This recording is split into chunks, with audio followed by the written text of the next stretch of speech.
नमस्कार दोस्तों। आज मैं आपके लिए लेकर आई हूँ मन्नू भंडारी द्वारा लिखी गई कहानी सयानी बुआ। दोस्तों, अगर आपको मेरे चैनल की कहानियाँ अच्छी लगती हों तो मेरे चैनल को जरूर सब्सक्राइब करें और साथ ही बेल आइकॉन भी प्रेस करें ताकि मेरे द्वारा अपलोड की हुई कहानियाँ सबसे पहले आप तक पहुँचें।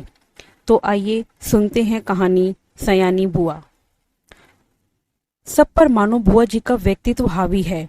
सारा काम वहाँ इतनी व्यवस्था से होता है जैसे सब मशीनें हों जो कायदे में बंधी बिना रुकावट अपना काम किए चली जा रही हैं। ठीक 5 बजे सब लोग उठ जाते, फिर 1 घंटा बाहर मैदान में टहलना होता, उसके बाद चाय दूध होता, फिर अनु को पढ़ने के लिए बैठना होता। भाई साहब भी तब अखबार और ऑफिस की फाइलें आदि देखा करते। 9 बजते ही नहाना शुरू होता। जो कपड़े बुआ जी निकाल दे वही पहनने होते। फिर कायदे से आकर मेज पर बैठ जाओ और खाकर काम पर जाओ। सयानी बुआ का नाम वास्तव में ही सयानी था या उनके सयानेपन को देखकर लोग उन्हें सयानी कहने लगे थे, सो तो मैं आज तक नहीं जानती। पर इतना अवश्य कहूंगी कि जिसने भी उनका यह नाम रखा वह नामकरण विद्या का अवश्य पारखी रहा होगा। बचपन में ही वे समय की जितनी पाबंद थी, अपना सामान संभाल कर रखने में जितनी पटु थी और व्यवस्था की जितनी कायल थी, उसे देखकर चकित हो जाना पड़ता था। कहते हैं जो पेंसिल वे एक बार खरीदती थी, जब वह तक इतनी छोटी ना हो जाती कि उनकी पकड़ में भी ना आए, तब तक उससे काम लेती थी। क्या मजाल कि वह कभी खो जाए या बार बार नोक टूटकर समय से पहले ही समाप्त हो जाए। जो रबर उन्होंने चौथी कक्षा में खरीदी थी, उसे 9वीं कक्षा में आकर समाप्त किया।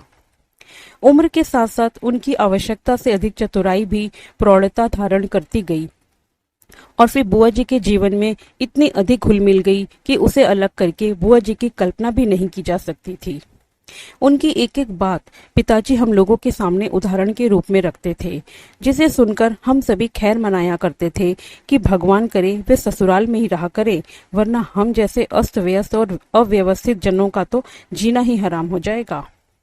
ऐसे ही सयानी बुआ के पास जाकर पढ़ने का प्रस्ताव जब मेरे सामने रखा गया तो कल्पना कीजिए मुझ पर क्या बीती होगी। मैंने साफ इनकार कर दिया कि मुझे आगे पढ़ना ही नहीं, पर पिताजी मेरी पढ़ाई के विषय में इतने सतर्क थे कि उन्होंने समझाकर, डांटकर और प्यार दुलार से मुझे राजी कर लिया। सच में राजी तो क्या कर लिया, समझिए अपनी इच्छा पूरी करने के लिए बाध्य कर दिया। और भगवान का नाम गुहारते गुहारते मैंने घर से विदा ली और उनके यहाँ आ पहुंची। इसमें संदेह नहीं कि बुआ जी ने बड़ा स्वागत किया, पर बचपन से ही उनकी ख्याति सुनते सुनते उनका जो रौद्र रूप मन पर छाया हुआ था, उसमें उनका वह प्यार कहाँ तिरोहित हो गया मैं जान ही ना पाई। हाँ, बुआ जी के पति, जिन्हें हम सब भाई साहब कहते थे, बहुत ही अच्छे स्वभाव के व्यक्ति थे और सबसे अच्छा कोई घर में लगा तो उनकी 5 वर्ष की पुत्री अन्नू।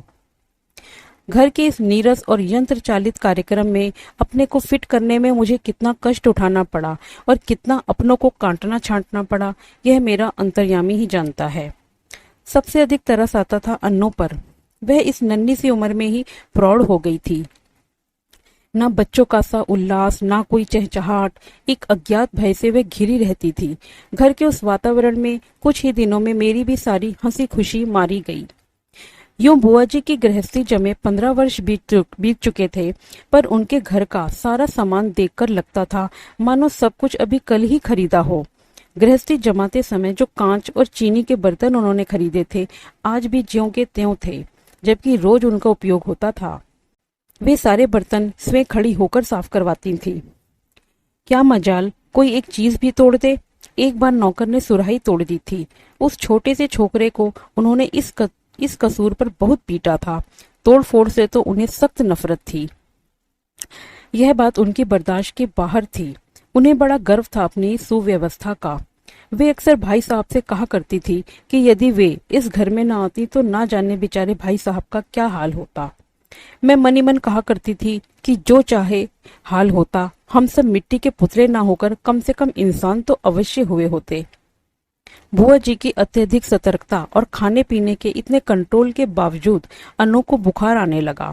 सब प्रकार के उपचार करने कराने में पूरा महीना बीत गया, पर उसका बुखार ना उतरा। बुआ जी की परेशानी का पार नहीं। अनु एकदम पीली पड़ गई।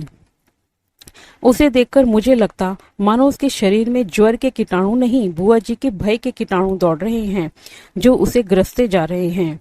वह उनसे पीड़ित होकर भी भय के मारे कुछ कह तो सकती नहीं थी, बस सूखती जा रही थी। आखिर डॉक्टरों ने कई प्रकार की परीक्षाओं के बाद राय दी कि बच्ची को पहाड़ पर ले जाया जाए और जितना अधिक उसे प्रसन्न रखा जा सके रखा जाए। यह सब उसके मन के अनुसार हो, यही उसका सही इलाज है। पर सच पूछो तो बेचारी का मन बचा ही कहाँ था।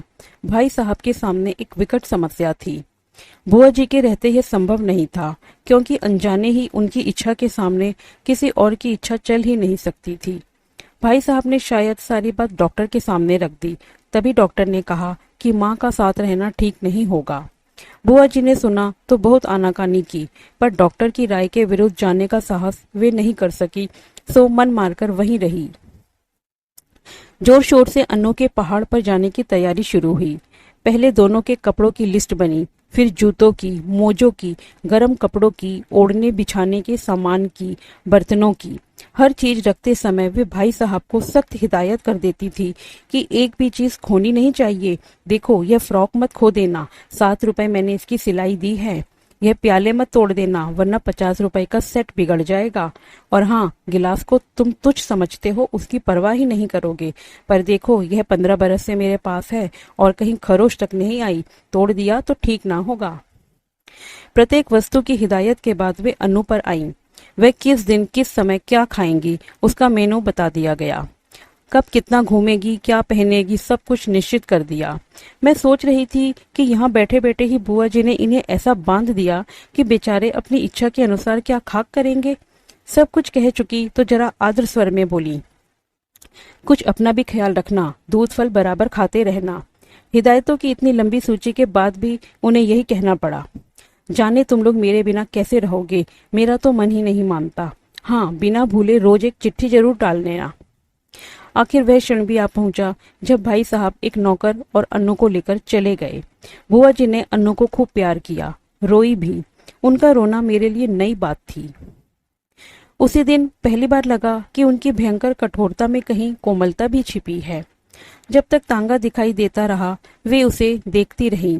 उसके बाद कुछ क्षण निर्जीव सी होकर पड़ी रहीं, पर दूसरे ही दिन घर फिर वैसे ही चलने लगा। भाई साहब का पत्र रोज आता था, जिसमें अन्नू की तबीयत के समाचार रहते थे। बुआ जी भी रोज एक पत्र लिखती थी, जिसमें अपनी उन मौखिक हिदायतों को लिखित रूप से दोहरा दिया करती थी। पत्रों की तारीख में अंतर रहता था, बात शायद सब में वही रहती थी। मेरे तो मन में आता कि कह दूं, बुआ जी रोज पत्र लिखने का कष्ट क्यों करती हैं? भाई साहब को लिख दीजिए कि एक पत्र गत्ते पर चिपकाकर पलंग के सामने लटका लें और रोज सवेरे उठकर पढ़ लिया करें। पर इतना साहस था नहीं कि यह बात कह सकूं। करीब 1 महीने के बाद एक दिन भाई साहब का पत्र नहीं आया, दूसरे दिन भी नहीं आया। बुआ जी बड़ी चिंतित हो उठी। उस दिन उनका मन किसी भी काम में नहीं लगा। घर की कसी कसाई व्यवस्था कुछ शिथिल सी मालूम होने लगी। तीसरा दिन भी निकल गया। अब तो बुआ जी की चिंता का पार नहीं रहा। रात को वे मेरे कमरे में आकर सोईं, पर सारी रात दुस्वप्न देखती रही और रोती रही, मानो उनका वर्षों से जमा हुआ नारीत्व पिघल पड़ा था और अपने पूरे वेग के साथ बह रहा था। वे बार बार कहती कि उन्होंने सपने में देखा है कि भाई साहब अकेले चले आ रहे हैं, अन्नू साथ में नहीं है और उनकी आंखें भी लाल हैं, और वे फूट फूट कर रो पड़ती। मैं तरह तरह से उन्हें आश्वासन देती, पर बस वे तो कुछ सुन ही नहीं रही थी। मेरा मन भी कुछ अन्नू के ख्याल से, कुछ बुआ जी की यह दशा देखकर बड़ा दुखी हो रहा था। तभी नौकर ने भाई साहब का पत्र ला कर दिया। बड़ी व्यग्रता से कांपते हाथों से उन्होंने उसे खोला और पढ़ने लगी। मैं भी सांस रोककर बुआ जी के मुंह की ओर देख रही थी कि एकाएक पत्र फेंक कर सिर पीटती बुआ जी चीख कर रो पड़ी। मैं धक रह गई। आगे कुछ सोचने का साहस ही नहीं होता था। आंखों के आगे अन्नू की भोली सी नन्ही सी तस्वीर घूम गई। तो क्या अब अन्नू सचमुच ही संसार में नहीं है? यह सब कैसे हो गया? मैंने साहस करके भाई साहब का पत्र उठाया। लिखा था, प्रिय सयानी, समझ में नहीं आता किस प्रकार तुम्हें यह पत्र लिखूं, किस मुंह से तुम्हें यह दुखद समाचार सुनाऊं। फिर भी रानी, तुम इस चोट को धैर्यपूर्वक सह लेना। जीवन में दुख की घड़ियां भी आती हैं और उन्हें साहसपूर्वक सहने में ही जीवन की महानता है। यह संसार नश्वर है, जो बना है वह एक ना एक दिन मिटेगा ही। शायद इस तथ्य को सामने रखकर हमारे यहाँ कहा है कि संसार की माया से मोह रखना दुख का मूल है।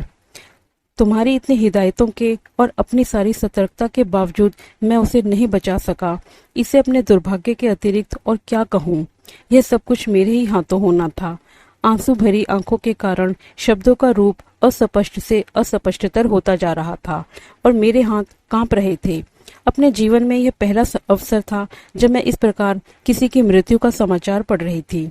मेरी आंखें शब्दों को पार करती हुई जल्दी जल्दी पत्र के अंतिम हिस्से पर जा पड़ी। धैर्य रखना मेरी रानी, जो कुछ हुआ उसे सहने की और भूलने की कोशिश करना। कल 4 बजे तुम्हारे 50 रुपए वाले सेट के दोनों प्याले मेरे हाथ से गिरकर टूट गए। अन्नू अच्छी है, शीघ्र ही हम लोग रवाना होने वाले हैं। 1 मिनट तक मैं हद बुद्धि सी खड़ी रही, समझ ही नहीं पाई यह कि क्या से क्या हो गया। यह दूसरा सदमा था। ज्यों ही कुछ समझी मैं जोर से हंस पड़ी। किस प्रकार मैंने बुआ जी को सत्य से अवगत कराया वह सब मैं कोशिश करके भी नहीं लिख सकूंगी, पर वास्तविकता जानकर बुआ जी भी रोते रोते हंस पड़ी।